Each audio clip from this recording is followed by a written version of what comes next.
Oh, there's a story. I know I've told the story before, but I'm telling it again. A lot of people are tuning in for the first time. Story. This happened 40 years ago, maybe even more. Someone came to me with an article, showed me an article from a newspaper, Yediot Achronot. It's an Israeli newspaper.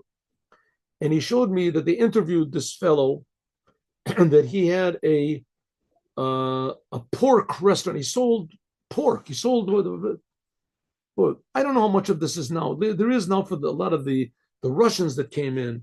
They have this, but anyway, it used to be in Israel. They've made a big effort, to to try to, what do you say, be as normal and non-Jewish as possible. So anyway, this fellow, he had a restaurant where he served pork, ham, whatever they call it, and he had ham sandwiches and ham this and that.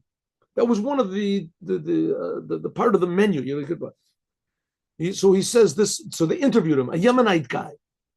So they interviewed this Yemenite guy. He owns this restaurant, right? So he says, I want to tell you an interesting story. He said, one day a person came into my restaurant and he ordered a sandwich. He ordered a sandwich. And I took, they took ham, a piece of ham. So I took the ham, whatever it was, and I put it in a pita bread. And I said to him, what do you want on the sandwich? You want the spicy stuff, you want pickles, well, I'll put whatever you want, salad, what do you want? So he looks at me and he looks at the sandwich and he looks at me and he looks at the sandwich and he gets all red and angry. He starts pounding on the counter. He says, what do you think I am? A goy? You think I'm a goy? I'll wreck your whole place. I'll burn your whole place down. You don't know me. So I said to him, what are you getting angry for? You didn't see the sign on the front that we sell ham over here? He said, ham? What do I care about ham? It's Passover. It's Pesach. What are you giving me chometz for? What are you putting it into a pita? Pita is chometz. It's not. So I looked at him and I saw he was serious. The Yemenite guy. So he said, so I went to my lunch box. He said, I happen to be what do they call it?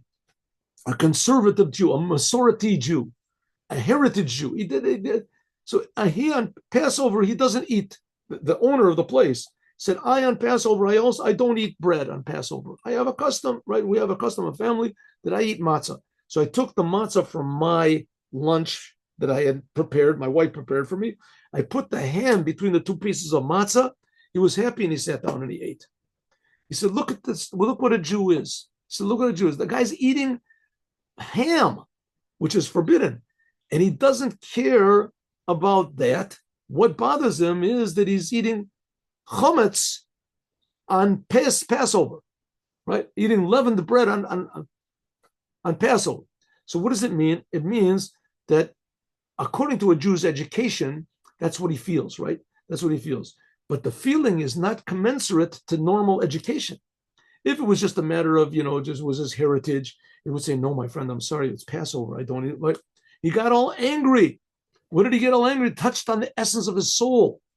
The soul, a Jew does not eat chometz on Passover, right? If you had been educated to ham, so he wouldn't have gone into the store to eat the ham. And he wouldn't have, whatever he was educated. But the point is, we can't understand what a Jew is. On one hand, a Jew is tremendously connected to God, but he's only connected to God in the things that he's aware of. But the connection that he has to God is totally, they say, not normal. It's incomprehensible. So that's the power of the Jewish people, which is above understanding, demonstrated by this story. Have a good day with Mashiach now. I'll see, and also the same thing with the Yemenite owner. He says that I know that I'm making people do sins, but that's my income. So the owner of the place is the same thing as this man, right? He doesn't eat chometz on Passover, but he's giving people pork to eat. Maybe he himself eats it. God forbid. So we see that the Jewish people are a very strange people, but the connection that they have to God, even in the smallest things, is above understanding. So intense, so real. Have a good day with Mashiach. Now, see you all tomorrow at 8:15. 8 o'clock. 8 o'clock. I'm sorry. 8 o'clock tomorrow morning.